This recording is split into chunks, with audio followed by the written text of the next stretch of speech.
એક એવા ગામની વાત કરવી છે કે જ્યાં સ્વચ્છતા અભિયાનને મહિલા રોજગાર સાથે જોડી દેવામાં આવ્યું અને આ જ કારણે એ ગામની મહિલાઓ પણ ખૂબ ખુશખુશાલ જોવા મળી.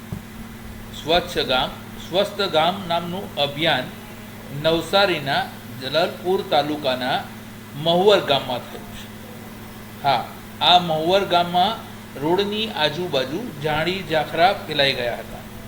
ત્યારે ગામના સરપંચ, તલાટી અને અન્ય વ્યક્તિઓએ ભેગા મળીને આ ઝાડી ઝાખરા દૂર કરી અને ગામની અંદર સ્વચ્છતા જળવાય તેવું કામ કરવાનું નક્કી કર્યું. પરંતુ આ માટે આ કામ કરશે કોણ? તો આ કામ ગામની મહિલાઓએ જાતે જ ઉપાડી લીધું અને ગામની મહિલાઓ અને યુવકો દ્વારા આ કામ કરવામાં આવ્યું.